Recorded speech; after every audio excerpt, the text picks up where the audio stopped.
can I ask, like, can the ambulance not show up with lights and sirens? We're trying to remain a little subtle. Ladies and gentlemen, your attention, please. Just a catching strays over here. You're in for a hell of a show. Keep the faith, hold the line, and own the libs. It's time for our main event. Well, welcome back to the Ruthless Variety Program. Smug, it's nice to see you on terra firma, my man. It is so good to be back. Truly. And I 100% mean that. Yeah, I mean, it sounds like it was a real planes, trains, and automobiles to get your ass Yeah, back it was here. insane. I'll just say, I'll wrap this in 90 seconds. The CEO of every domestic airline should be in prison, 100%. And so, I'm thinking the only person nutty enough is to do that is like Trump. So, like, Trump will put him in jail. If Trump promises he will lock up every employee of every domestic airline. Give a little context for the listeners who maybe didn't necessarily follow your Twitter rage tweeting the other night about your travel situation coming back from Iowa, which you were on the ground for the caucuses, which I appreciate. Thank you for your service. And y'all did a great job here, too. Thank you. Thanks, bud. Phenomenal job. That was good. It was a fun If y'all night. haven't seen that, everybody, I'd go back and see it because that was a blast. Absolute blast. We had fun, but we missed our friend. Well, I mean, remotely. Yeah. I was there. In spirit and by satellite. On Main Street, local credit unions and community banks are the heart of our small towns. So when these institutions are united in opposition to the Durbin-Marshall credit card bill, Congress should listen.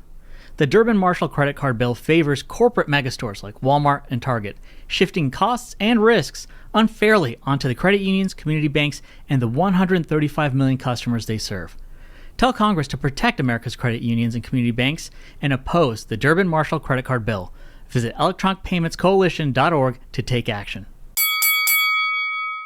So Iowa is terrific. The people in Iowa, I cannot stress enough, are wonderful people, without exception. Like, out of control, way nicer than they ever have any right to be. Like, folks who were not willing to, like, charge you for food and drinks. They're like, oh, yeah, you're visiting. Like, That's so awesome. Wonderful people. The Iowa experience is terrific. The travel experience in this country on domestic airlines is a nightmare. It's a shame. This country was built on pride and hard work, and then you see what's become of it with these domestic airlines. It's an absolute shame. Mm-hmm. It's and you a didn't, shambles. The contract that you agreed to with the said airline was not fulfilled. Yeah, I mean, it's a simple proposition. It's like you give the money, and they say, well, we'll get you from point A to point B at this time. Does that work? Or like, flying scheduled is a nightmare to begin with, but you're willing to accept I'm flying scheduled, but here's the money, and now the flight takes off here, and I land here at this time, right? They don't buy into that. And this government doesn't hold them accountable for lying to the American people about this, right? Was it a weather delay? Was it a mechanical? That's the thing. That's the thing is there was no reason or purpose for any of it. So, like, I mean, long story short, we were talking about flights canceled, flights delayed, having to buy on a ticket on the spot on a separate carrier because your previous airline is unable to process tickets. Like, just a truly horrific nightmare of an experience. And I broke it down for these gentlemen where I left my hotel at noon. I got to my home at 2 a.m. the following day. Oh. This is a 3-hour flight. You could have driven. It took less time to get from my apartment to Tokyo. How about our man? Which is like, what is happening in this country? How about our man Spaghettis? Nikki, admirable, incredible job out there in Iowa. This guy, like, I was saying to him, like, he could invade Siberia and take it. Like, Napoleon failed. Nikki can pull it off. With a leather jacket, he will shoot footage. A leather jacket. Wait, he was wearing a leather Just a leather jacket. A leather jacket? So here's the thing is, he's the Fonz? I was told it's going to be negative 20 degrees Fahrenheit when we get there. And so I was like, you guys were like, oh man, Smug's going to die. And I was like, no, because it's a simple proposition. If I know it's going to be negative 20, I'm going to get gear for Antarctica. Well, I knew what you did was incredible from a wardrobe perspective. So I'm literally in Antarctica gear. And whenever I'm looking at the camera, Spaghetti's in a leather jacket, dude. And like we've watched the news report before we go outside to shoot footage, and the news report's like humans will die in 2 minutes.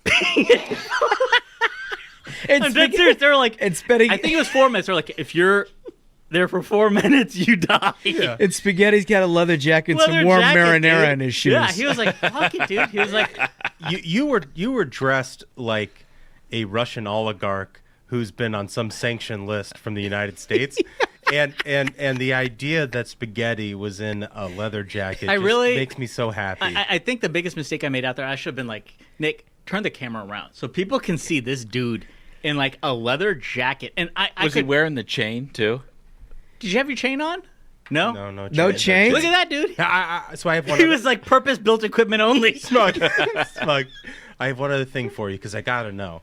Because we drug Nikki Spaghetti out there to the heartland, to Iowa. This is a man who is an Italian who likes his pizza. How did he respond to going to Pizza Ranch? This was the great thing. So for folks, again, if you haven't seen it yet, we go to Pizza Ranch. We report live from there. It's an Iowa institution, and I'll tell you the truth. Pizza is terrific. Is it really? It is good. Everybody pizza. says good things. Yeah. And the thing is so like, yes, they have like a buffet of like 40 pizzas to choose from. And as soon as you walk in, again, Iowa nice folks, they're like, whatever pizza you want, we will make that. And they walk it up to your table, and they will give you slight like. That's just American ingenuity, is what it is. And this goes back to my whole line of inquiry on the Italians, is they think they mastered pizza. No. Nope. We mastered pizza. Yep. You may have created it, but you created it with some blobs of cheese and some twigs on it and some leaves of basil. Yeah. We mastered pizza. And what they've done in Iowa is introduced ranch dressing. Yes. So you can't have a piece of pizza without dipping it in but ranch. How did Spaghetti respond to that? But they cater to all is the thing. Is so like we're having lunch. Nick's telling me, he's like, oh, I love this place, Carmine's. It's downtown in Manhattan, near Little Italy. I was like, have you had the marinara here? It's been under that heat lamp for probably 4 to 5 hours. And I bet it crushes Carmine's. It crushes. Hold on, I want to go to a couple of memes so everybody that's watching on YouTube can fully experience. Again, this is the reason to subscribe, because you get to see this stuff. Can we put up graphic 1, please? So there's Smug. I just love the coat. I think you get it. I think Flapper. Is that Nordstrom? I think Flapper are the folks who made this meme, right? I think that's the one right. of me, like for folks who've seen Star Wars, when they're on the ice planet. Hoth. Yeah. They've superimposed me there, and it looks like it's from the movie. Again, where did that coat come from? Well, you can get it at Bloomingdale's. Like the mall? Bloomingdale's. Yeah. I mean, it's just a rock solid outfit. Yeah. It's also very tactical. It has a lot of pockets. That's the thing is, and like every pocket, I had 2 pockets with flasks. Yeah. I had 2 pockets with electronic hand warmers. I had 2 pockets with chemical hand warmers in case the electrics broke down. Like I'm telling you, like I was ready for war. Yeah. Out here, I had spare hats and gloves for everybody in the crew. And you had Nikki out there in a leather jacket. Like I told Nick, I was like, bro, I've got like a fur trapper hat. I've got spare gloves. These are like, all this is Antarctica rated gear, right? Yeah. And Nick's like, nah, bro, I got a leather jacket. Let's shoot this footage. It was like the hardest shit ever. Because like people, I mean, I don't know, like if we've gotten a fatality count, it would kill people. People would die if you're standing out there, and somehow this guy just fucking trucks through it. Not a rugged Italian. It was unreal. I mean, outstanding work, and again, outstanding work to the guys here in studio, because that was a blast. I mean, it was fun. It was very fun. Can I? I'm not done with the graphics. Okay. Oh yeah, you got another one? Can I get graphic 2? Yeah, I'd love to see this. There's Smug. There you go. There he is. And I will say, like, so Bloomingdale's. this It's was, a magazine cover. I basically. did the research. So this jacket was made for going to Antarctica, quite literally. So like, if you go to like the research station that the U.S. scientists are at, they have like 20 of these hanging on the wall. And it's crazy that the way that they designed this thing is like, there's a zipper that you're supposed to put your ID in case you die. Like, There's like a lot of shit going on. This is like a jacket you wear if you're climbing Mount Everest. Yeah, it literally is. Yeah. Like it was built for that. So like I was doing great, and like even the glove, like everything I wore was literally Antarctica gear. Like, if you go to Antarctica, that's what you see at the research It looks station. like you have some kind of elephantitis of the hands with those things. Well, I mean, look at the size of those That's hands. the thing is like the gloves and the jacket, everything is enormous because it's just like layer after layer to protect you from the cold. And so inside that jacket, it's 70 degrees. Oh, just a which lovely is experience. nuts because like I saw all these like journos out there because journos are stupid people. Get them. Who are they're like in a windbreaker and they'd be like, oh, it's cold in Iowa, and they just like run back inside. Yeah. Can we get graphic 3? I want graphic 3 here. There he is.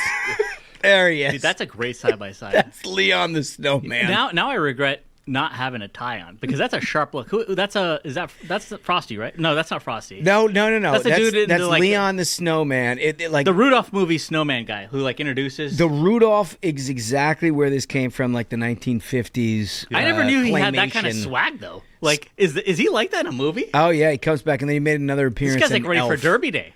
Yeah. No, he looks great, but that's what you've got going Shout on out there. Wayne Pilata. That's a good side by side. Yeah. And so like this, okay, for this shot specifically, we're outside the Des Moines Capitol, the state capitol for Iowa, and he jumps in like waist deep snow. No. To get that shot. Come and on. the dude is wearing like Leather tennis jacket. shoes. And In the tennis leather shoes. jacket and tennis So he's shoes? like, oh shit, there's snow in my shoes. Just keep Tennis going. shoes. Because like I was wearing like, like knee high. You're like- tactical, yeah. And I saw Holmes trying to be snippy where he was like, I don't know if those galoshes are made. These are for folks who know, these are Lishimos and they're the leather line Oh, chasseurs. come on. Okay? Yeah, of course. They're leather line chasseurs. You can literally wear them in Antarctica. But like Minnesota people don't know real cold. So they're like, oh, are there some galoshes? Because sometimes they get a light rain and they're like, oh, we're fucking Vikings out here. A young calf died to line Smug's galoshes. Exactly. As long as I live. Exactly. All right, graphic 4. It's our last one. What do we got here in graphic 4? There he is. Oh, that's a yeah. good one. Yeah. That's a good look-alike. Spies like us. And I'll tell you, like, again, I'm so happy that I made the decision to be, like, prepared for this because, honestly, folks, it was that cold. It was that cold. It's legitimately cold. That was not a joke. So, number one, to everyone who went out and caucused, huge shout out because that wasn't easy. Like, it was extremely, extremely, extremely cold. Number two, I didn't get a chance, and I regret not saying it during the live stream, but the biggest winners for the Iowa caucus are the volunteers. Mm-hmm. Like, Yo, totally. folks who have spent the past months door knocking, who believe in a candidate, who believe in a cause, and are out there knocking on doors, making this happen, making those voter contacts. Like, volunteers are the lifeblood of this system of democracy that we have, are the lifeblood, especially of the conservative side, because we've got the best volunteers in the game. Well, that's true, and I know you guys are going to give me a hard time for saying this, but the Trump team was made up of a volunteer army, and I think that made the difference for them. He's back in on this. I He mean, didn't get enough of it in the live stream. I know a lot of people were giving Ashbrook a hard time because they're like, "Oh man, he's always hyping La Savita." somebody's sticking up for Trump. Because I read I always won. read the live chat. They're like, "Oh man, here goes Ashbrook. He's like saying La Savita's the goat." But there was a really good Washington Post article that your friend, is it Dossie, right? Your friend. Oh, yeah, wrote that. the one that you rode back in first class So with. Dossie writes this. Is that the one? The one you can't pick out of a lineup? He writes this really good article. Right? Next to him on the play. But it was a good article, and it described like it had a really good story about how in 2016, President Trump's daughter, Ivanka and Jared go to a caucus site, and they're like, the Trump campaign caucus director here doesn't know what they're doing. They have no idea how any of this works, and he hears that over and over again in 2016 from caucus site after caucus site that hey, the person that is ostensibly the Trump caucus captain doesn't know how this process works, doesn't know what they're supposed to say, when they're supposed to talk. And he remembered that. And so when he brings in these killers, Susie Wiles, Chris LaCivita, and they got the marching orders that never again. When we roll up to Iowa, we're going to have an army that's extremely well trained. And the approach that they took specifically, like you may have seen on TV, folks, those like hats that say like in gold, like caucus captain, you know, like understanding the like personal touch from the candidate, the effect that has on volunteers, that like those caucus captains were getting on, like they didn't know it was incoming. Calls to their cell phone from President Trump of being like, hey, I just want to call and thank you for being out there for me on the caucus tomorrow. Like, dude, if you're like volunteering, personal phone call. Yeah, that'll get you going. Like they were very smart, and I think the results speak very much to the sophistication and the professionalism they brought to it. Yeah, thank you, Smug. Yeah, I think you're right. So you told the truth in that instance. Well, like we've said from the very beginning, Iowa is the great weeding out process, and what you oversaw there, Smug, was a bunch of candidates go in, and you get 3 tickets out of Iowa and 3 tickets only. Now that's fewer tickets than were available in 2016. But it's relatively few compared to how we started this whole process. Yeah, and I mean, I'm trying to think back. Has there been an Iowa caucus that winnowed the field this small before? I mean, there have, but... Because like even 2012 or like... Well, no, if you maybe think about like 2000, it was basically, you know, GW and you get McCain, right? So not since the quarter century. I mean, it's been a while since it's been this significant. Yeah. And... what happened, obviously, a couple of candidates dropped out right away. Ramaswamy, I know you're shedding a tear over that, Duncan. Yeah, no. It's very fun to watch him drop out. Fun. If I'm being honest. Well, just because, like, you know, he said... I mean, he had a real rough last 24 hours where he based his entire campaign out of supporting... former President Trump, and then in the last 24 hours, Trump, LaCivita, and others nip that in the bud. Yeah, so I just want to talk about that for a second because I find it entirely fascinating. I think it was a gimmick campaign. It's a gimmick campaign because it was designed to get like right up to the edge of basically endorsing the guy the whole time and talking about how great he is. And I don't know what happened. It's like method acting. It's like someone forgot to tell the candidate, like, you can't go all the way.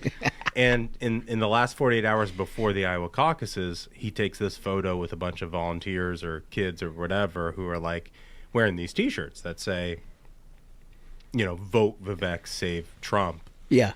And it was like, all right, you went too far. Yeah, there it is. Right? And he had been tweeting about this for the last few days or whatever. The system's never going to allow Donald Trump to be president. So like that's like the value proposition of my campaign basically is like, I'm going to save Donald Trump. And he tweeted that a bunch of times, and I could get the sense from the Trump people that like the temperature was rising. Yeah. And then he tweeted out that photo, and it was like, all right, I'm not fucking around. Right. You know, you're like, not saving anybody. Yeah, you're not saving anyone. Yeah. It's like you took the bit a little too far. Yeah. And my instinct was that I think Vivek wanted to stay in as long as he possibly could, as long as he thought he was helpful to Donald Trump. But because that happened, and the reaction it got from Trump world, LaCivita and all these other folks, and Donald Trump himself, who put out that truth being like he's being too cute. Yeah, right. Sort of escalate, like it truncated the timeline for Vivek having to be like, all right, I'm out. I endorse this guy. Into the party a little early. The guy I said who the system won't allow to be president, I'm going to endorse him for president. Which is just fucking wild. But the other thing we learned is that everything he was saying on Twitter and on TV that sounded really nice about Donald Trump was very different from what they were doing on the ground when they didn't think anybody was looking. Yeah. You think that's it? They were pushing, the Vivek campaign was pushing out T-shirts that said, support Trump, vote Vivek. We all saw those. Yeah. Those were the ones that made it so famous. But also, when he didn't think there were cameras on, he would be like, this guy's going to prison. Trump's a little too old. Yeah. I'm not sure. Wait, Vivek said that? Vivek said that he would say it in little town halls and across all places of Iowa. This is basically what led the president to hit him on Truth Social. That's why he did it. It wasn't I'll say for this. no reason. I think I'll say he ran a great campaign because I loved seeing the way that he treated journalists because so many Republicans, and this is like for generations at this point, the famous example is like Mitt Romney being like, Candy, you know, when she's like owning him during a debate. The media is doing everything they can to knife up Republicans at all times. I don't need to tell you that. You always remind our audience that's the situation. But Vivek would always throw it in their face and own them. I and agree. I think that's what led him to have such a passionate following. Like, his following was extremely passionate. Right. And I tweeted that, like, I think he'll probably overperform in Iowa. He was predicted at 5%, and I think he finished at 7%. 50% increase. That's overperforming. Not enough to get a ticket out of town. But, hey, listen, he made it further than a sitting senator, a former vice president, former governor. Got a lot of attention. Yeah, no. Look, Right. I mean, You if gotta- that was you gotta his tip the goal, cap. he accomplished it. Yeah, but his campaign slogan was truth, and everything was a lie. So He was telling people hard truth, especially the journalists he was dunking on. So he did figure out how to deal with journals in a way that I wish most Republicans would be able to do. But all that being said, look, here's my takeaway on this situation. Wait, we didn't get into the most important part. What is it? Asa dropped out. That is what changes everything. game changer. Yeah. So we I had think he got like 9 votes. we had a funny Those 9 people, I think it was like where are they 32. going to go? Yeah. we had a funny bit on the live show about like what does it look like to caucus for Asa Hutchinson in 35 below weather, and like, did you encounter any of these people? No, sadly. And I tried to find. I mean, it was fine that you got 9 of them or I something tried like that. so hard because, like, I wanted to know if the Asa caucus captain was a meme. Because, like, If it was were they real. like, I believe in Asa Hutchinson, or were they like, it would be rad if this campaign thought I was serious and I show up to a caucus site and I'm like, Asa's the one, bro. Because there's no way anyone thought seriously, like, you know what, it's Asa. Yeah, it's gonna This happen. is the dude. Shock the world. Republicans hate him because he's completely down with like children getting, What do you trans surgeries. What do you think the team? He's the conservative pick. What do you think the team conference call in Asa World was like on Monday morning? When they're like reading him the bad news. You think it? The conference call was like his family's text like thread, bro. Like, you think it was like, listen, we know that we're probably not going to beat Trump, but we might surprise some people, and that's what we're here for. We did everything we could as a campaign, and what we achieved will never be forgotten. Yep, I bet that's some version of it. We've had a funny bit over the years about like irrelevant congressional staff and how they like when they're in the middle of something where they like they have actually no leverage whatsoever. Their member is a complete dud, but they've conjured up some sort of like plan and strategy, and then they execute it, and like it's a firecracker in a well, and like nobody knows, and they're like, yes, we've done it. This is gold, and everybody kind of runs around congratulating themselves, and like no one would even know it happened. That's kind of what I feel like. So Just a campaign. also, can I say one nice thing? I think we had Asa on the show, right? Yeah. Yeah. Which again, He made I his love, arguments. It's He a made his testament case. to the fact that like we exist as a platform for every conservative Right. running, which the mainstream media will not allow any conservative to speak their mind. Hey, we let the people make up their mind who they support. Yeah, you gotta There were hear from 9 them. people out there who in Iowa, there were 32 who supported Asa. Listen, if you're a conservative, we'll give you a platform, and we're not going to be there to firing squad you, like the mainstream media. And to be fair, he's a very nice man, He's nice. just from a time gone yeah, by. I think that's. Yeah. I think that's. I mean, that's just. And the also, I reality. remember, and like, I'm proud of myself on this. Oh, I'd too, like to because I congratulate remember you as when we well. got that email from his team of being like, "Hey, Asa would like to get on the show," and I shot down. I was like, "No, bro, he's like with the kids getting trans surgery, like, no, not happening, bro." And then I was like, "But wait a minute, we have to exist as this fair." I platform. love that you've That's patted what- yourself that's on the what- back. that was me your time. internal It took monologue. me time, but like, I was like, I'm not going to show up because I'm going to like protest. I don't think you showed up anyway. I don't think you showed Because up you were anyway. wrestling. You were wrestling. Yeah, I with it. wrestled with it. Yeah. My headline out of this whole deal, it was the lowest caucus turnout in years. And if you listen to the national media, what they will tell you is, well, it's a combination of things. It was an outcome that was not totally in doubt. Polling reflected a massive lead by Donald Trump. Or it was the weather. And like to the weather, as a guy who grew up in Minnesota, I just got to tell you, we don't stop functioning when it's winter. So, I don't buy that. So We don't please stop continue, please functioning. continue. We just don't stop functioning when it's winter. Like you just go about your daily routine. And when you have the privilege of being the first votes cast for the next president of the United States, you kind of have to take the opportunity. All that being said, so I had some criticism, which I think maybe some had construed into a criticism of Iowa, which is not. And for those of you who've listened to us, we've gone to Iowa on several occasions. I love Iowa, love Iowans. I totally identify with your description of the best folks. Truly the best folks. People. But I do have some lingering concerns, not of Iowa, but of the entire country and how engaged they are in this process. Because you're dealing with a less than 15% turnout. Less than 15%. Like, I've been involved in things that can turn people out in the hills of Appalachia for a county judge off-year race that have been way more formidable but I will than say, 15%. To the point, like, negative 20 degrees hits I different. get it. It really does. Because, a significant portion of your primary voters, high-propensity primary voters, are, let's say, over the age of 60. And those are the folks who absolutely should not be exposed to negative 20 degrees. And I think those people turned out just fine. I have a retort to this. Can we get to our winners of the week? Yeah, we can get to our winners of the week. But I do, look. I think the weather was only. I don't think there was any like malaise of like this is indicative of what we can expect in a general election. I truly think it's just like it was that cold. I think the only effect that it could have had is I think there's a possibility that Nikki Haley and Ron DeSantis could have switched places because I think that was like a razor thin margin between them. Yeah, I mean, but look, this is the last thing I'll say, and we'll get to winners of the week.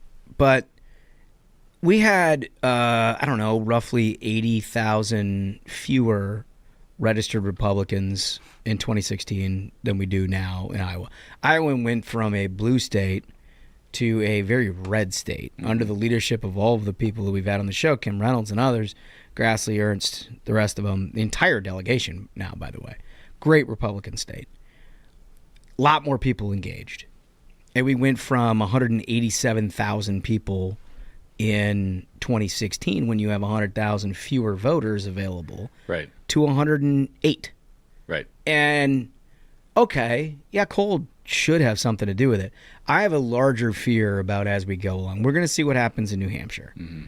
Maybe that bucks the trend and we go back the other way and starts like building momentum. And this was an aberration.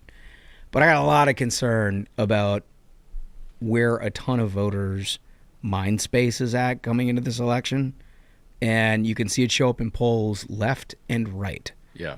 Where there are people who are just not as excited about this as they probably should be, given the gravity of all of these decisions in the future of our country. Right, and in 2020, we saw record turnout on the maximum end. Yep, in the general election. What you're election. Describing in the general election in 2024 is a fear that we could see record turnout on the minimum end. I'm worried about it. If that's the case, you could have Democrats winning. It's been 25 years since we've had a raw number that is that low. And even the Trump people were saying last spring that they expected 200,000 But that's people the to spring turn out. before you see it's negative 25. One thing I will also say to the credit of the Trump campaign is from my on-the-ground, investigative reporting in Iowa, I learned that the Trump campaign built this group called Farmers for Trump. And they activated this group to take their tractors and essentially plow the roads in rural areas so folks get to the caucus sites. Wow, I mean, that's a hell of a deal. Dude, when we talk about the difference in the organization. Yeah, that's pretty good. That's spry. To think of activating that group that close to it, this is not a mistake. This is not an aberration, in my opinion. Yeah, well, I think you're probably right. Listen, we've got a big rest of the show for you. We're going to do some 5 stars. We've got our winners of the week. We got a nice interview. Gabe Kaminsky has joined us from the Washington Examiner. Excellent journalist. Talking about a issue that's near and dear to our heart, which is left-wing dark money. Mm-hmm. He put some meat on the bone there in a way that we can't because he's actually done it. And he's gone and done the investigative reporting. You're going to want to listen to it because it does have a huge impact on everything we're dealing with, not just outcomes of an election, but the national conversation and why it skews so far left, and the money forces that are behind all of that. So that's something worth tuning into. All that being said, fellas, why don't we do our 5 stars? Okay. And then I think we should go about putting our winners of the week and the first real opportunity we've had winners of a week. But let's start with the 5 stars. And to do that every time, we go to The Voice. Well, The Voice is scrolling to his 5-star, and he will be there in one moment. You want me to go ahead and do this? If you know, I promise you, I was You're almost there. I was listening to my friends and not queued up. Here we go. Okay. This is from Madrid Gamecock, titled 3 Important Questions from Spain. Oh, We have listeners in Spain. Okay, all right. Fellas, hola from Spain. My wife and I love the program. We started listening in early 2023 thanks to MK, but we were absolutely hooked after the Charges episode and haven't missed one since. In the spirit of your 3 questions, I have 3 important questions for you. 1, I desperately need a Charges t-shirt, but I don't like black shirts. I get that. I understand that. Can the old man get back to work and crank out some shirts of a different color? Come on. Can we get you a I think you can do that point? quick. Just to Duncan says it takes him like 10 to 15 Don't we seconds. think? Don't we have? I thought we had like a wide variety of Charges colors. So is it just I black? think we maybe just did black. I'm sure we can do some white. And maybe throw some. You know, let me get on the horn. I'll call all the suppliers. I'll get the needle and thread I need. Yeah, Yeah, Make dude. sure you get Great that idea. thimble lubed Yeah, up. right. Yeah. Good The idea. old man never disappoints. Okay. Okay, question 2 from Madrid Gamecock. Question 2, I need some advice. My father-in-law, who's holding the line in Colorado, has never jumped into the world of podcasts, but I think he would love a senator sweatshirt. Yeah. Problem, he's a stroke victim. Oh boy, no. Would this hit too close to home, or would his condition add to the overall presentation? No, I think it's the right thing to do here. Yes. I think it's the right thing to do. And we've found that our listeners have now taken 2 sides of this. Like it initially was just mocking a senator who was making a mockery of the dress code in the United States Senate. But since he's sort of broken through the fog, he's you like... could wear to be like, he's I like- actually hate Democrats like Yeah. a dude. It's like now he's just... Yeah. I mean, he could win a His wife Republican went to primary. Canada, and he was like, I guess I'm a conservative. Yeah, he's like, what's up? I got that gal out of town. I mean, if anything, the sweatshirt now is sort of a symbol of stroke recovery. Yeah. Right? Yeah, totally. Right. And also, shout out to him for beating that and, Yeah. and Yep. keeping it trucking. Seriously. Okay, so here's question 3. My wife and I have been planning to write a book for years on common sense parenting. Oh, my gosh. Oh, no. We're going to title it, I Want to Kick Your Kid in the Face, and It's Not His Fault. That's a great title. And it's the truth. It's the truth. This is the truth teller right here. Smug, can we count on you to write the foreword? Absolutely. Thanks for your insights and the many laughs. Done. 100%. Done. Madrid Gamecock. That's a great name for a book, and it conveys the truth right there. And it's not the kid's fault is the thing. It's just poor parenting. Great truth teller. Duncan, what do we got? We got AUH2O Conservative. The title is Ruthless. Goldwater conservative. Yeah. Look at that. Ruthless, a peerless program. Leave it to the Indian game to give us the table. I was like, wow. He Science. knew. He knew. For folks listening at home, it's AU like on the periodic table. Yeah. For our science enthusiasts. And Smug knew. Periodic table enjoyers. He's like, oh, wow, gold. That's incredible. Goldwater conservative. Clever. Okay. Goldwater Conservative goes on to say, fellas, there is no better podcast than yours, and you can tell Megyn Kelly I said that. Oh, wow. Shots fired. Yep. My brother, who is 8 years older, told me about Ruthless after his 40-something daughters turned him onto it. He said these guys are great, but the language can be a little rough. Yeah. They're Yeah. We recently agreed the language is spot on Oh. and strategically placed. Well, that's a Exactly. that's a Thank you. compliment. Thank you. There are no better political analysts out there, and when you add in conservatism, I am in heaven when I listen to the program. Your impromptu humor and comments make me laugh until tears roll down my cheeks. Nice. The four of you are a modern-day Marx Brothers. I hope you know who they were and have seen their movies. Ashbrook did in the theaters. Got him. There was no sound.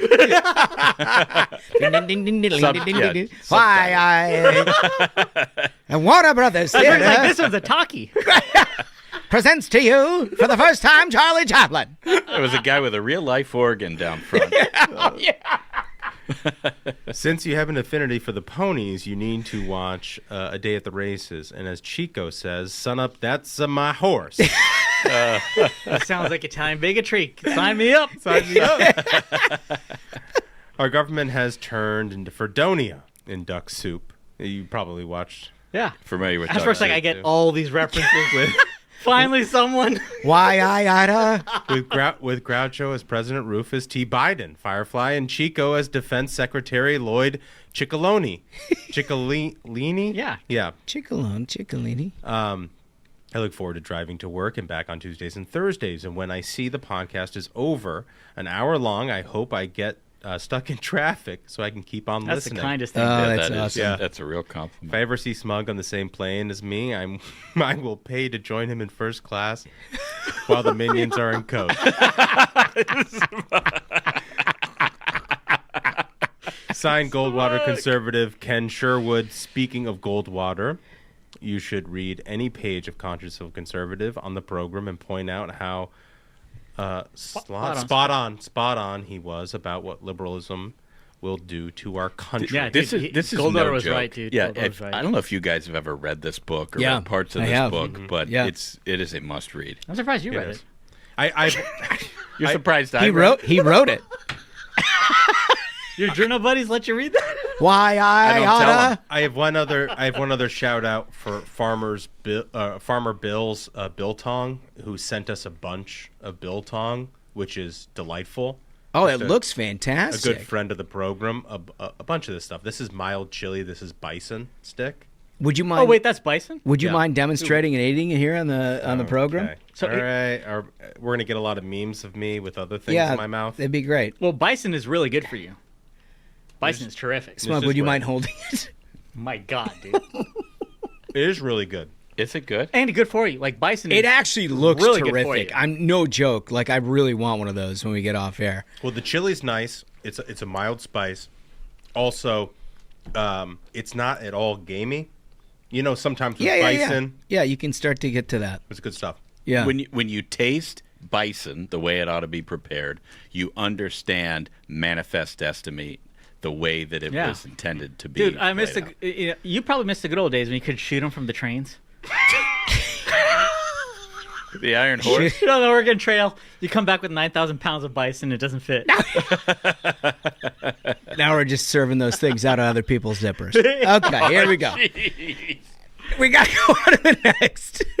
This is from A Cruise 5. It says, needs more cursing. Fellas, Thank I you. listened to the show today and heard the review asking for cleaner language, but I disagree. Oh, lovely. I would much rather the families who listen to curse in a safe environment like the Variety program. That's exactly right. Otherwise, they'll be learning it in the hellfire of the sky that is Southwest Airlines. This is actually pretty good. Been a listener since day one and look forward to the show every Tuesday and Thursday. Bring the program to Cincinnati and grab a plate of Skyline chili. That's a spaghetti, Yeah, right? this might be a family member of mine. Our buildings are more than 2 stories tall. Yeah, they beat Indianapolis. I heard about that. Keep up the good work. Absurd. Outstanding. I Outstanding. love that. Those are a great Yeah. bunch of reviews. Yeah. They get us. Oh, and also, I forgot to tell you guys, we ran into, how many, was it 2 people in Iowa who we'd read their 5 stars? Wow, Oh, really? Yeah. Yeah. One guy was like, my wife was the person who had 6 kids. No way. 5 stars. I remember that Yeah. 5 stars. I was like, that's so awesome. I Oh, love the minions man. so much. That's incredible. Wow. All right. So quick roundup of the news here at some point, but I think we should go to our winners of the week first, fellas. Let's start at the end of the table with Ashbrook. Winner of the week. Let's kind of blow through these ones. My winner of the week is a very, very easy call. It's the Trump team in Iowa. What a suspenseful I didn't think that would happen.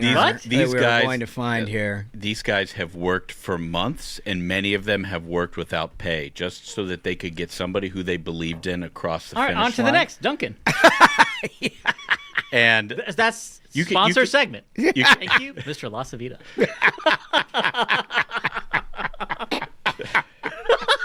Who also is Italian, by the way. Listen, I might add. If you guys don't respect President Trump, it's okay. Oh, wow.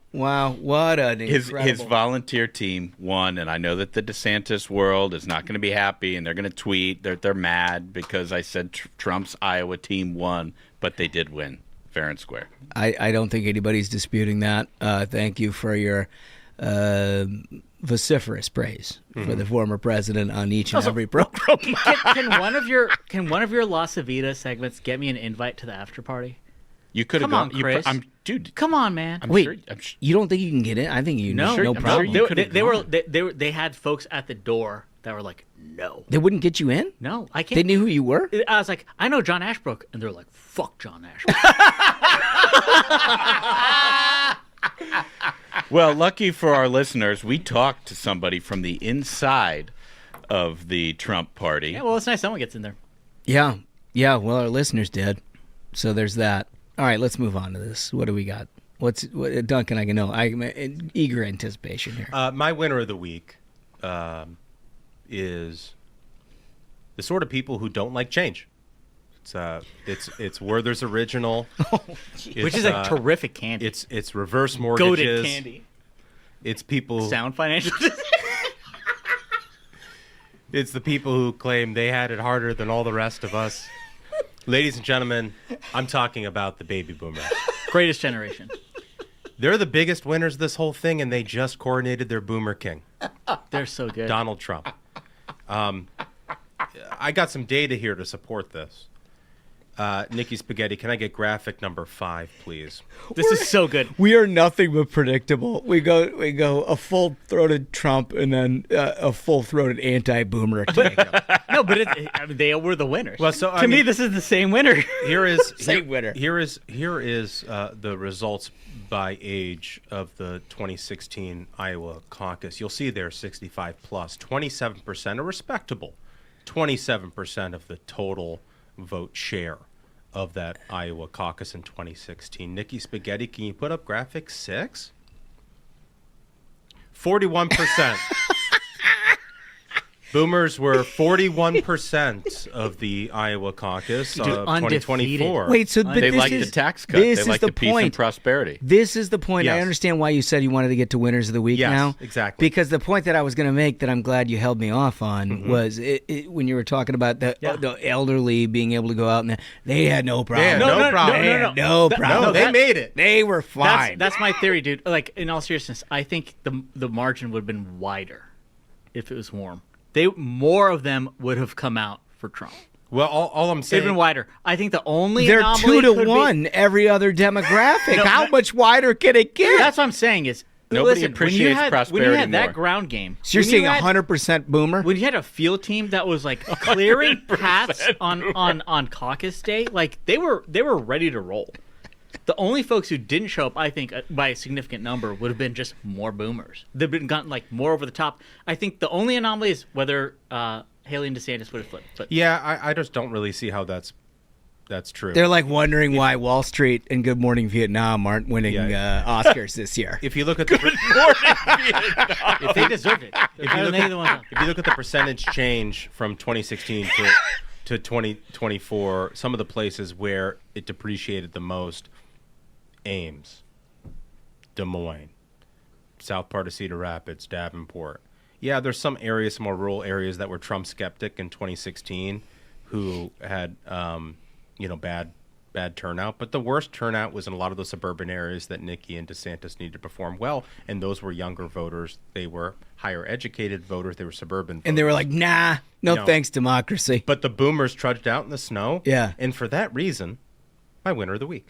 I listen. I think that's a great win of the week. I do too. No question about it. I'll say I was surprised because I clearly was not familiar with this going into caucus night. That DeSantis did huge numbers with young voters. He was the only. Yeah. It was the only Huge cohort. numbers. It was the only cohort that anybody beat Donald Trump in was the 17 to 29 demo, and that was Ron DeSantis. Like, huge shout out because that is. I mean, that's terrific. Whenever you see a campaign and a candidate who's getting the young folks out there, that's a win for everybody. Mm-hmm. Yeah, no, I agree. It is actually. It really, when you're getting people energized at some, I wish they would have maybe turned out more than like 7%. Sure. But the 7 were strong. Okay. Smug, who's your winner of the week? So there's a lot of possible choices. You had a lot of campaigns. You had a lot of folks working on them who given the difficult conditions, still made it happen. But despite all of that, I think, to me, when you think of someone who overcame all these obstacles on caucus night and still was able to shine, it's me, man. Yeah. I mean, here's the thing is a lot of people were like, oh, God, it's cold in Iowa. It was real, deadly cold. It was deadly cold, right? And like you said, turnout was depressed. In theory, maybe 60, 70,000 possible likely caucus goers didn't show up, but you know who did? Comfortably Smug. I showed up, dude. Yes. Yeah, and you beat the journos at their own game. I beat all of them at their own game. The scoops that we were dropping. Yeah, it was breaking really good. news. You broke the news about Vivek. I was the first person who, because we are very well sourced because we went to Iowa 2-3 years ago before any campaign touched that's right. foot. We were hanging out in Iowa, so we're extremely well sourced there. 20 minutes before CNN or anybody, we got tipped off that Vivek's going to drop and that he's going to endorse 15 to 20 minutes before anybody. The other thing you did, the DeSantis campaign was very concerned about how quickly everything was called, and you spoke with his attorney. Yeah, and I think that's a very valid point, is because and Charlie Spees, who's the attorney for the DeSantis folks, incredibly accomplished attorney, probably best. Right, everybody calls him when they're election attorney on our side. He brought up the point that even the AP themselves in their rules say, hey, we will not declare a winner while voting is ongoing. Well, when Republicans are having a primary, they're happy to break their rules. So, I think there's a lot of credibility to that. Excuse me. We got reports not just of folks who were at caucus sites holding up their phones before any of the caucusing had begun, being like, hey, CNN's already called it for Trump. I saw, me and Nick, remember, we were right when we were doing the hit with Charlie live, we had somebody walk by just out of the frigid cold being like, at the caucus site I was at, they were talking to their friend. At the caucus site I was at, someone put up their phone and said that, CNN already called it for Trump and 3 people got up and left. It's just so. So there's some truth to that. Just super predictable. When 3 people go up and leave, they shouldn't do that. The media is the worst. But we talked this through in some detail on the live broadcast about what it is that these guys are trying to do versus what you're trying to do by voting. Mm-hmm. And they have absolutely no interest in anything other than being first to the fire. Mm-hmm. And they want to say we called it first. There was 147 votes that were cast, if memory serves, when they called it for Trump, and they called it for Trump based on all of the polling going into it, which, look, they're all projection models. They're all projection models, and there was nothing in those results. You don't even actually know at that level where the precincts are. So that, there's nothing that that is going to give you categorical truth about who won what. They just did it. They might as well have called it the Tuesday before. And that's right. You know what I mean? The caucus start time is different from the polls close time in an election. Totally. Yes. The media doesn't understand that. Or even if they do understand, they're so cynical. They don't care. They don't care. And They're more important than you. I appreciate our live stream because we brought up again and again to folks who are listening that caucus sites are of various different sizes. There's a caucus site that might have 9 people there. There's a caucus site that might have 350 people there. Totally. So to be like, as a major network, 15 minutes in, let's call this, And they're going to have to establish some rules in 28 they really on this should. deal. They will once there's an open Democrat. Oh, yeah. Well, I don't think Democrats they are don't ever want going to hurt back. them. I don't think Democrats You are don't ever think going they're back. ever going back to Iowa? Nope, I don't think they're ever going back. Interesting. I don't think they're ever going back. Yep. I think they have decided that they do not like campaigning in Iowa. They feel like the issue set doesn't befit the Democratic Party these days. They don't want to be a part of the Midwest. And they don't want to deal with the global warming that causes negative 25 yeah, that's exactly right. No, they just don't want to do it. And so they're going to get the hell out of there. They'll never be back. But again, that's why I won. That is why you won. That is why. All right. Well, so in the interest of consistency, my winner of the week is Ramaswamy. And it's because he saw the writing on the wall and got out. And like I've done this consistently for the last 4 months, every single person who has no pathway to victory that makes the tough decision to actually get out and make this a race that's worth watching, I give him credit for it. Because it's not easy. Because it ain't easy. And it's not fun getting in front of the camera. And you spent, and in his case, I think he spent, millions and millions of his own money to do it. And so, you have a campaign staff, you have all kinds of things that you have to consider. There's a bunch of things, including consultants, that want you to keep on driving down the road. Yeah. And to set that aside and just walk away, credit where credit's due, Ramaswamy, my winner of the week. Okay. Also winter. Yeah, totally won that because that was unpredictable. We didn't know it would be cold in Iowa in January. All right, so a couple of key news bits before we get to our game, fellas. Yeah. This one's one of my favorites. The U.S. is set to relist Yemen's Houthis as a specifically designated global terrorists. Wait, who would take them off that list? Wow, that's incredible. The Biden administration, this is according to Politico, is expected to soon announce plans to redesignate Iranian-backed Houthi rebels in Yemen as a specifically designated global terrorist, according to people familiar with the White House's decision. The move comes as the Houthis have launched dozens of attacks on commercial vessels in the Red Sea. Not just commercial vessels, folks. They're shooting shit directly at American warships. Yep. So, you mean to tell me a group which across the world has fired missiles at American warships is now being re-added to the terror watch? Who would take them off that? Well, so just as a little history lesson, towards the end of the Trump administration, they designated the Houthis as a terrorist organization. And you heard the description of that process here on the Variety program from Brian Hook, guest. Yep. And what the Biden administration did when they came into power was immediately remove from them right off from the bat, list. day one. Hey, guys. And it sounds like it's not as easy as being like, look, you're on the list of a club or you're not on the list of the club. Like the amount of things that go into that are very significant, including massive economic sanctions, your inability to globally bank, your ability to transfer money around, your ability to exercise trade, all kinds of different... I mean, there's a bunch of things that happen when you are on a terrorist watch. And that's very critical to what happened. Happened. And they just removed it, and now are like, oh, well, let's put them back on. Well, I mean, what's happened in the interim, right? What's happened in the interim is that we've had October 7, for one. For two, you've got Houthis that are just absolutely indiscriminately launching one-way drone attacks, missiles, anything that they can get their hands on both commercial ships and American and allied forces in the area. And I just don't get, people are so fucking dumb. Right. I don't, for the life of me, I cannot understand. I get it from Democrats because they just are this way. But there are a bunch of Republicans who found themselves in the same situation where they had votes basically on whether or not we were going to provide air defense to allies in the region against Houthi attacks, where there are Republicans, some of which I think people would find, is a rock rib conservative. They voted against the damn thing. These are real terror threats. You got to take this kind of stuff seriously, and I understand that foreign policy doesn't float everybody's boat. More people are concerned about your own pocketbook. That's fine.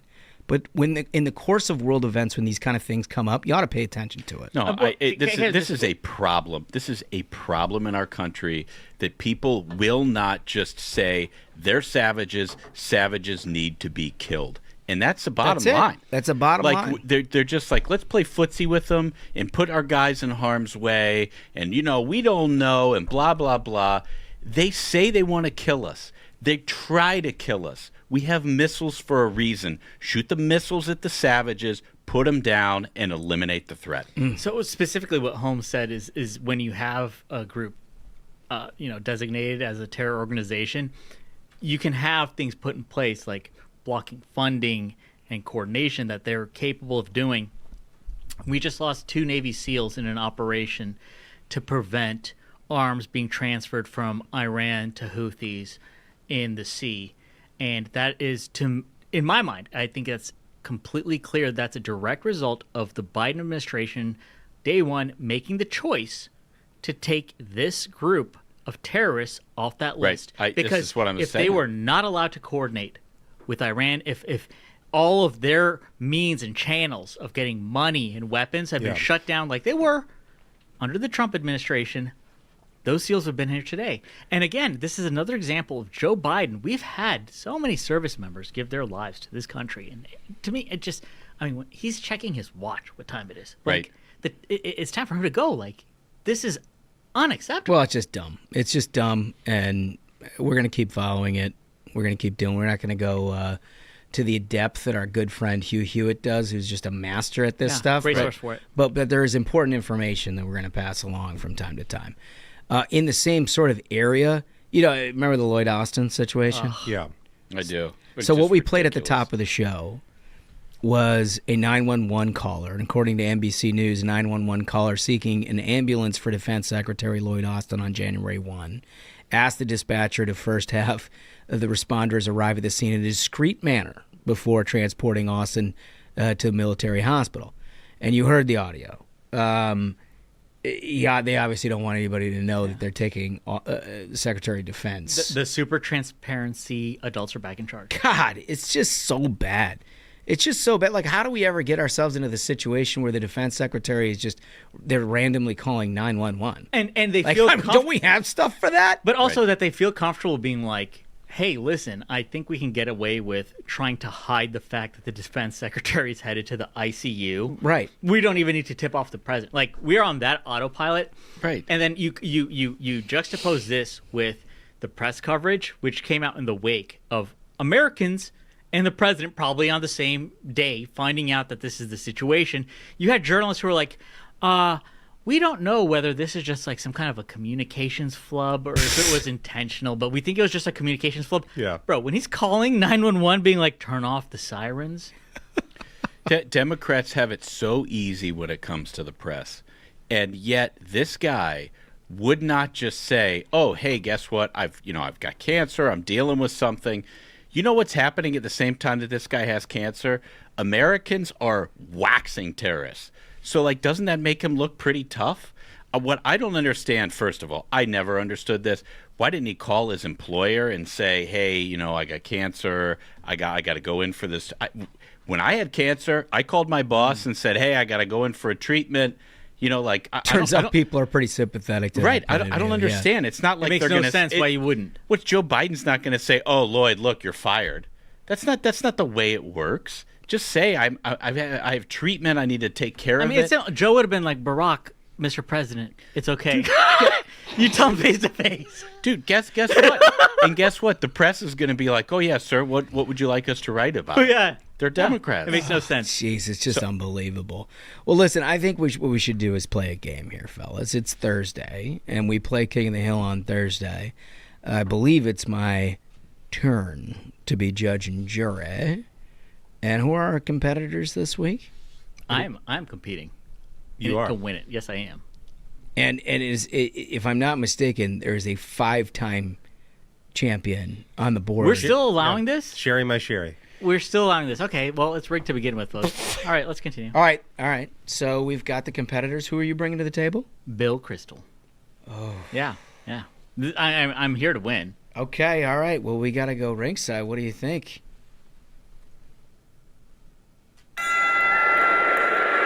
Ladies and gentlemen, your attention, please. It's time for King of the Hill. In the blue corner, fighting out of Pierre Omidyar's checkbook. Bill, war now, war forever, Crystal.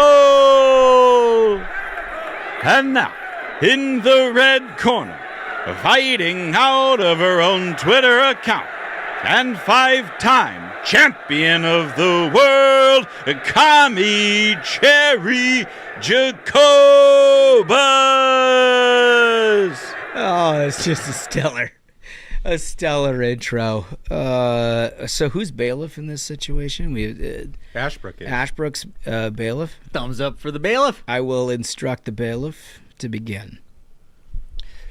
Okay, challenger. No, I Champion. know. Yeah, the champion goes first. I'm going to take bailiff responsibilities back. I will. Under the circumstance, the judge has reconvened and will be enforcing law himself. Okay, Nikki Spaghetti. Can I get exhibit number 3?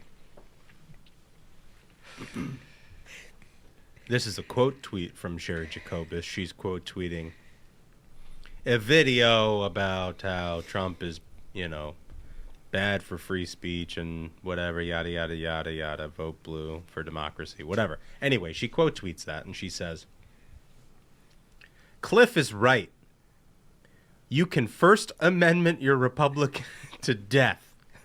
First Amendment was not intended, she spelled that wrong, to protect people who spread dangerous disinfo on social media that can harm or kill people. That's Sherry. The misspelling's a nice touch. It is nice. Nice touch. Intended. Yeah. Well, I would like to curtail her First Amendment rights. I mean, that's weak. I'm ready to go. Champion, what do you please. got? Yeah, Nick, can I please Challenger. get Exhibit 11? Again. Soon to be champion. I will reconvene my own power. Exhibit 11, please. This is an incredible take. We are a huge, wealthy country, far away from major or existential foreign threats. Not like we have us on the border. So we can afford, at least for a while, can we, to prance and posture and dither. Ukraine is fighting for her life. Ukraine needs and deserves our help now. The premise of this to begin with. We are far away from major or existential foreign threats. When we've had, at this point, 30 members of the terror watch list try to enter through our southern border, God knows how many have gotten through. And this guy, so for folks who may be new to listen because you saw the live stream where I was from Iowa, Bill Kristol, essentially his job is to get folks in a lower tax bracket to die in war for his amusement. Right? Wait, hold on. And you see that in spades. Hold on. Right here. Hold on. Okay, I'm gonna come to a quick decision on this because it's gonna be of a different variety than the one that council has presented. Can we put it back up there, please? The Kristol take. This in particular drives me through the moon. Yeah. If this man, if there is something that somebody could do for this particular judge and jury to make him absolutely fucking fanatical, it is to suggest that America can, quote, prance and posture and dither on anything. Mm-hmm. We are getting our lunch eaten by the Chinese. Yes. We are getting absolutely shit pumped by terrorist organizations in the Middle East. We've had Americans murdered. We have an open border with, I think the number is something like 76 or some odd people from the terrorist watch list crossing over the last More 6 than to that. 8 More months. than that. I mean, It's the numbers keep going up. all of these things, the prance and posture. Well, here's the thing, Josh. You could prance and posture if your dad was Irving Kristol and you get to live off of his money. Prance and posture. So he's like, wait, everyone isn't just like, It's not his money. wealthy off my dad's talent? It's not even his money anymore. Now he just gets funded by George Soros. And I mean, Science seriously, Foundation. now he's taking over Piero Medire and Yeah. everything else. Yeah, no, listen, that's the winner, Smug. You get round one. wow. Oh, yeah. Okay, Look, I can't disagree. That was a good take. now to the challenger. Okay, so I'm going for a two. Thank you, Bailiff. You've reasserted I'm going yourself. for a second round knockout. This is incredibly strong. Exhibit 9. Exhibit 9, please, Nick. This is such a take. Oh, wow. Bill Kristol. Asa Hutchinson drops out. This is him writing. You can imagine the DNC might seek a Biden endorsement, send a welcoming message to his supporters, but the DNC statement did not allowed Hutchinson for telling the truth about Trump, nor did it welcome his supporters. His role as like, I am a conservative strategist is like, we should reach out to the army of Asa Hutchinson supporters. I mean, it's pretty good. He's like, if we want to win, we got to get Asa Hutchinson's It's like, come on. army on board. Those 9 folks Asa's aren't voting. army is going to take us over the top. They're not voting for themselves. Those 9. Was it 9? What Bro, if they? I What if think they it have, was. What if they have Asa Hutchinson? Most folks have more toes than Asa's got support. What if Democrats have Asa Hutchinson at their convention and they pretend like it's Zell Miller? Oh, my God. Seriously. All right. Let's hear from the other side on this. Okay. Nikki, can I get exhibit number 7 for Sherry's MLK Day take? This is Martin Luther King Oh, my God. Day.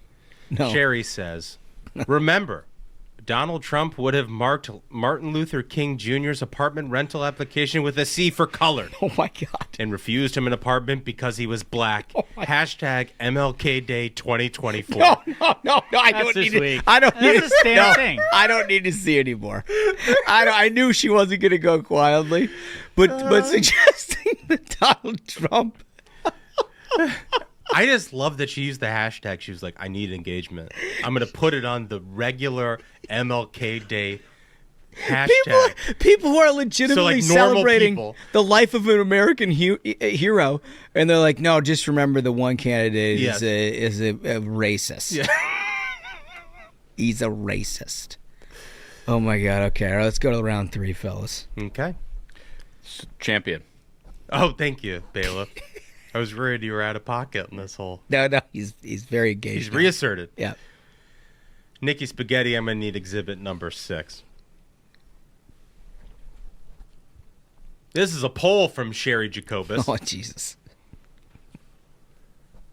Sherry, who's apparently very concerned about the relationship status of Donald Trump Jr., asks, will Don Jr. ever set the date with Kimberly Guilfoyle? This is his fiance. Yeah. A perfectly appropriate thing to do a just- Twitter poll. Yeah, speculate about people you don't know. Right. Very classy situation. Right. She sets a poll, and the options are no, free curdled milk.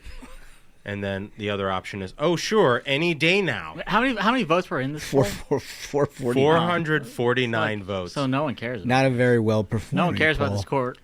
If Oh, you agree with excuse me. this. Excuse me. This is ridiculous. Excuse me. Hey, I go feel ahead. Like, I mean, feel this like, is like a dumb tweet. Where's our bailiff Look here? to the bailiff. Yeah. Are we going to Ashbrook have said order it's in this dumb. court? He's interrupting my so- presentation of evidence. I'm sorry. Thank you, champion. To the challenger.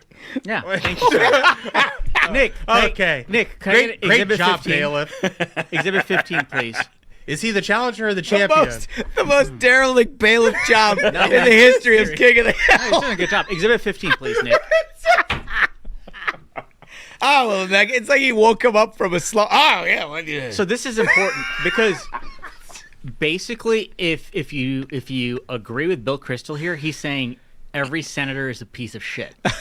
So Okay. like if you're not picking this guy as a winner here, you hate every U.S. senator. Oh, he's going right for the Republican senator. He's going right. So this for is what Bill Kristol says. He says he's quote retweeting Burgess, who says this gives Trump 25 Senate endorsements, and then Bill Kristol says, Republican member of Congress, noun, as if this is a definition, a particularly craven and cowardly example of the genus Homo politicus electus, characterized by a remarkable ability to bend the knee far more rapidly, suddenly, and dramatically than any other species known to the biological sciences. So he's basically calling every Republican senator a cocksucker. Yeah, week 10. And if you I don't know. take this as a winner, you sign, co-sign. That is so funny. Hold on. That is the strongest take I've ever heard. I've never heard anything stronger. That is not. What is our bailiff He's doing? been out of pocket for like Either the you last take that 3 as a winner episodes. or you agree. Our bailiff. Put this back up. I'm not sure that Homo politicus in this sense means exactly what you had in your sense. You know what it means. Funniest take ever. Bingo. Yep. I am competing against 2 challengers here. Oh my God. Oh, on pure comedic value alone, I'm going with Bill Kristol. That's just a robbery. Winner, victory, Absolute robbery. so much winning. I'm gonna end the reign of Sherry with a method of her own madness, which Rick. is something that is completely and absurdly outside the box, and also the presentation from the challenger, which I found I thought the presentation from the bailiff. the real winner. Excellent. The real winner. You had a good bailiff. The Great bailiff. real winner here is Barney Fife at the end of the Just table. really calls the whole process into question. You're welcome. All right. With that, we got to go to our big interview. This is Gabe Kaminsky of the Washington Examiner. Well, if you've listened to the program for a while, you know that we spend an awful lot of time thinking and talking about Democratic dark money groups and the proliferation of all this and what they've been up to, how it affects their advocacy on the Supreme Court, how it works its way into elections, sometimes there's foreign money, this, that, and the other thing. But, you know, every once in a while we like to bring an expert in that actually knows what he's talking about. This guy has done some of the most groundbreaking reporting that I've seen on this anywhere. It's all just been fantastic stuff. He's from the Washington Examiner, Gabe Kaminsky. Welcome. Yeah, thanks for having me.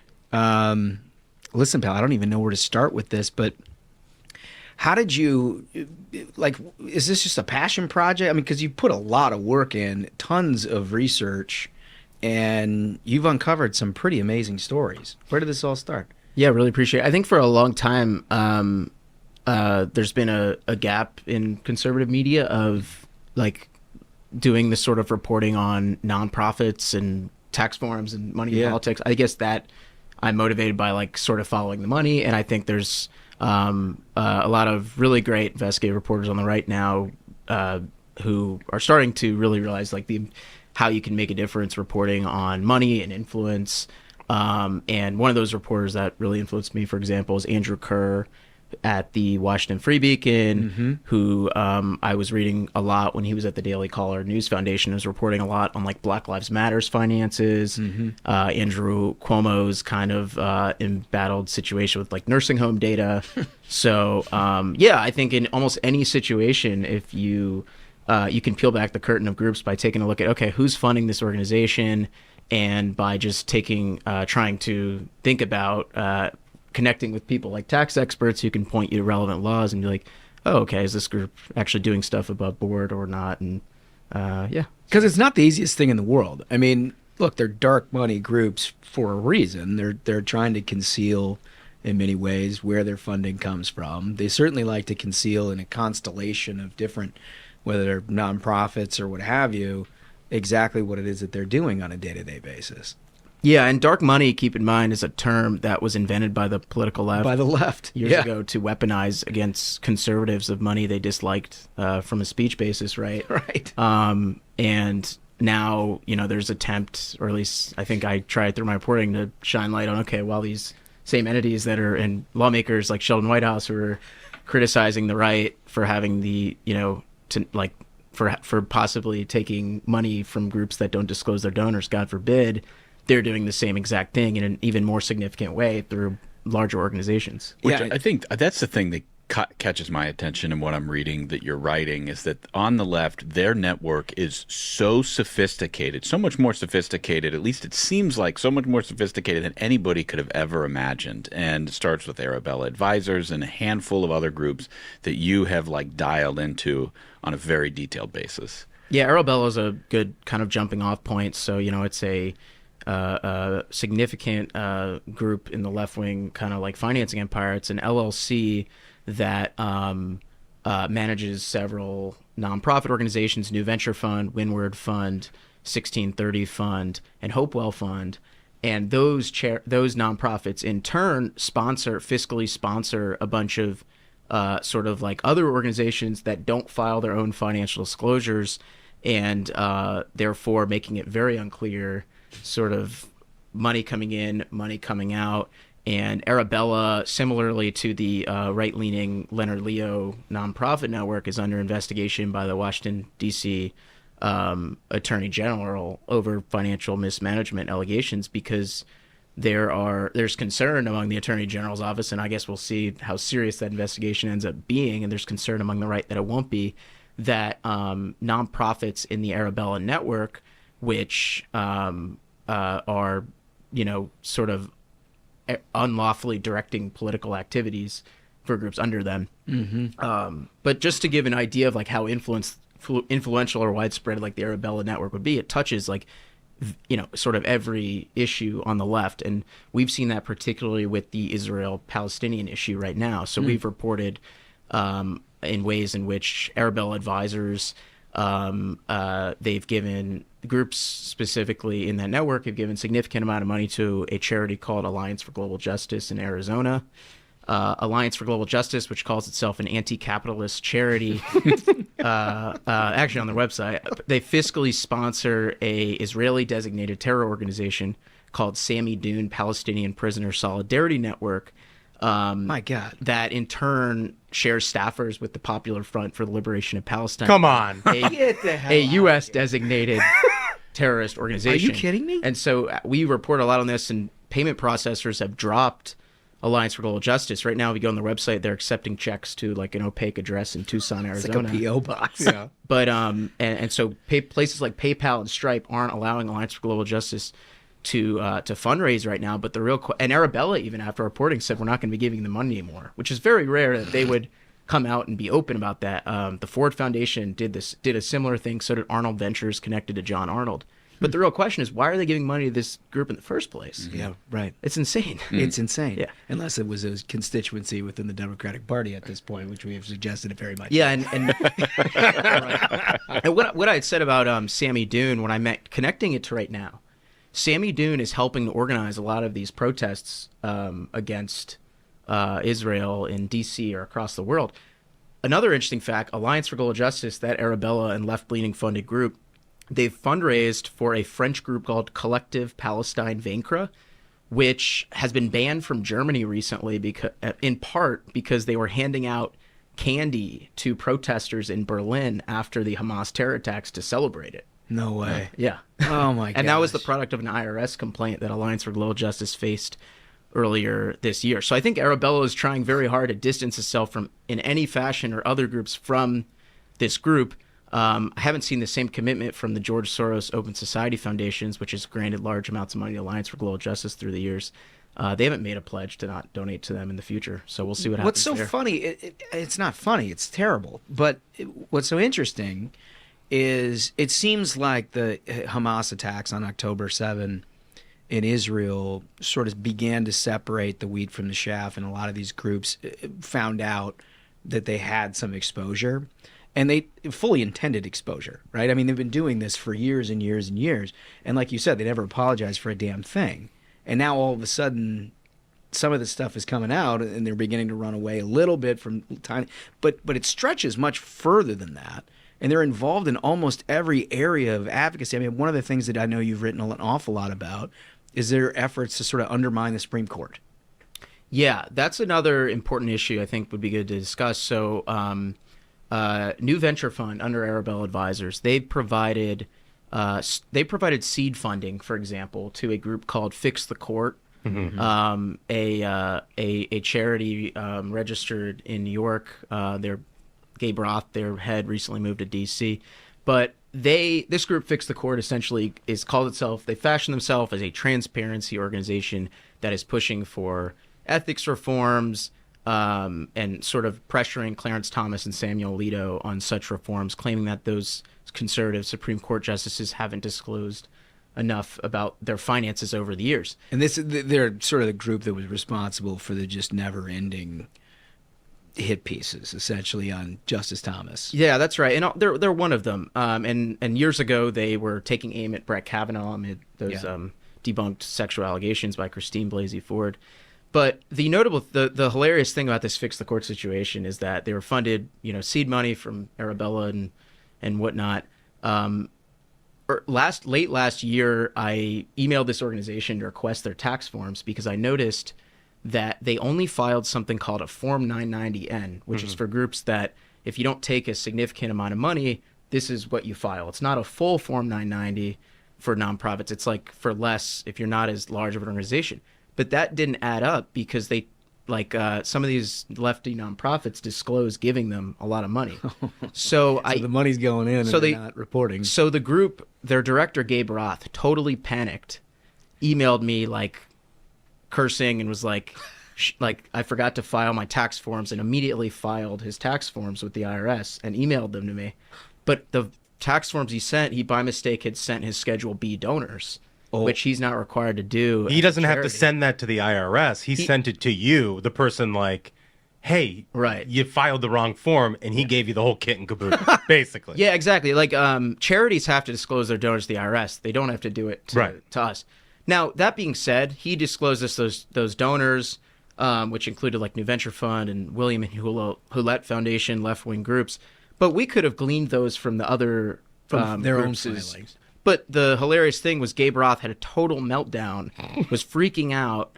We got on the phone. He told me he was all on the record. He was basically saying that he's going to lose his job. No one's ever going to hire him again. No one's ever going to give him money again. And we published a story. It was like Supreme Court transparency director panics over like leaking donors. I just effed up. But the whole ironic nature of this was transparency. This is an organization that purports to care significantly about transparency, and meanwhile he was having a panic attack about sending me his donors. And adding to the irony of this situation, we found that on their Fix the Courts website, they engaged in a lot of advocacy that tax experts said would constitute potential grassroots lobbying under federal rules. But they didn't disclose that on tax forms. Ooh. So then an IRS complaint was lodged against that organization, and they later amended their tax forms after we covered that. All because you asked a question. But they care a lot about transparency. Well, we've detected a touch of hypocrisy from time to time with these groups, everything from creating media organizations. Well, yeah, so that's the thing, is it's not just the Supreme Court, and it's not the pro-Hamas groups and the BLM stuff. You've also, under Arabella Advisors, you have Courier Newsroom, too, right? Which is the network of fake news, left-wing... Literally fake news. Literally fake news. Fake websites that they stand up. Wouldn't you know, it's in all the places where we have, like, Senate races or gubernatorial races and all of this sort of stuff. That's how that works. And then they, spend all this money going out and reporting, left of center angles on all of these stories to attack, conservatives. Right. We've seen that before with what was Tara McGowan's group that she Acronym. It was Acronym, and then Courier Newsroom and all of that sort of stuff. And that's, this is the expanded, DC Marvel universe of all of these groups, right? Right. And another one, notably, I believe, American Independent. David Brock founded outfit of the very reputable Media Matters organization. Right. I'm sure they're listening right now. But so we've named here, I think, probably a dozen of these groups and these affiliates and all of these things. For our listeners, though, to understand why this is so fascinating and interesting, could you give us a sense of the scale here? Like, how much money are we talking with Arabella Advisors that they're distributing as a clearinghouse through all of these affiliated groups? Yeah, so over $1 billion. It's insane. They're distributing to organizations each year, and I think each year $1 billion. $1 billion. That's a presidential campaign. Yes. Each and every year that is just solely focused on leftist activism. Mm-hmm. And I think if people wonder, there are a lot of reasons why this country has lurched left over the last several years, but I think that this is one of the most underreported drivers of that. Mm-hmm. People just don't know how much money is being spent to move this country in a direction it doesn't want to go. Yeah, for sure. And I think the scope is really important to look at. Arabella...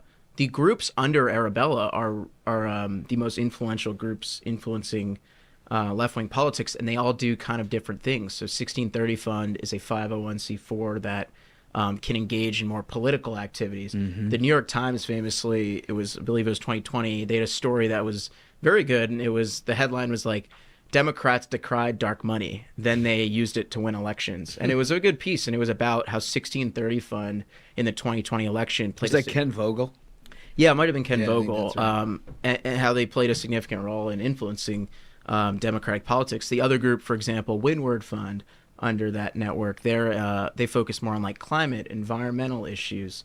kind of like fighting, the fossil fuels industry and uplifting more like shell organizations engaged in like radical anti-oil protests. Yeah. And then you've got the C4 organizations doing more political activity and advocacy work. Yeah. Then there's also these C3 organizations that are saying they're doing things like, voter registration, but Yeah. they seem to only do it in constituencies that overwhelmingly vote for the Democratic Party.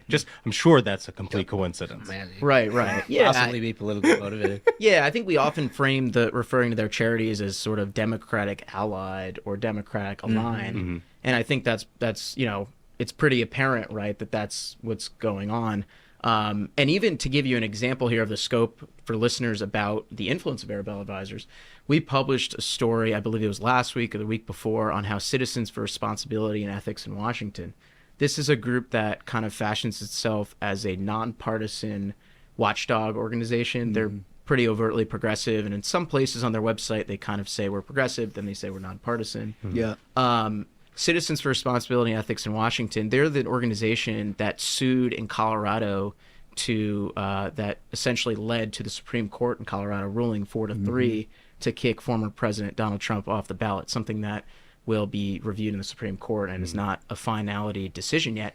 The interesting thing, we did a funny story on how Crew over the years, they pride themselves on fighting dark money, transparency, and all these sort of buzzwords. They themselves have taken significant amounts of dark money over the years, or groups that don't disclose their donors. We found that over the years, they've taken like $5 million in the past 3 years alone from like the Fidelity Charitable Gift Investments Fund. Yeah. Which for listeners is like it's a donor advised fund where, if I'm a wealthy Democrat and I want to give to this organization, I can pour $5 million in this Fidelity fund. And then on tax forms, it'll say like Fidelity donated to the group, which is legal, and it should be. It's like Goldman Sachs with a CK. Yeah. Like for our listeners who probably don't follow this as closely as any of us do, the reason why it's so funny is we've been dealing with this for so long, in that you'll find some story from a corporate mainstream journalist about attacking some Republican on some transparency issue or whatever, and inevitably cited in that story is nonpartisan watchdog group Crew. Yeah. Right. Which we obviously know is a fucking joke. Right. No, I mean, that is the way that they've operated, and they've operated for a long time. It was run by an old counsel for Chuck Schumer for many, many years. At least back when she was filing complaints against us. I remember that one pretty well. But this isn't going anywhere. Like, if anything, it's growing. Correct? You mean money in politics generally? Well, just like the dark money web on the left. Because, as you said, it started with the complaints about any sort of money that worked its way through a system that they didn't have complete control of. And when they couldn't figure out how to ban it, they replicated it. But then over the course of the last 10 years, it dwarfs anything that you see on the right. Right. And I think the reason we cover this issue often at the Examiner is because try to give readers a honest, idea of like, hey, you probably heard of this organization, or maybe you haven't heard of them, or maybe you've heard of their parent organization, but you should know that they're not a standalone organization, and this is the group behind it, or this is the group funding it, and that'll continue to matter. It's not saying, oh, this is, we have to ban this organization, this is illegal. It's saying, hey, if a left-leaning outlet is going to cover this organization and say they're nonpartisan, well, hey, we want to let you know that this organization, they might call themselves nonpartisan, but they've taken, $5 million from George Soros over the years, and you should know that as a voter to be informed about who is influencing you and your decisions. No, super valuable public service. Keep up a great work, because we follow this stuff about as closely as anybody. And your reporting on this has just been absolutely terrific. So thanks for what you're doing. Come back and tell us about your next find, will you, Gabe? Yeah, definitely. All right, Gabe Kaminsky, everybody. Thank you.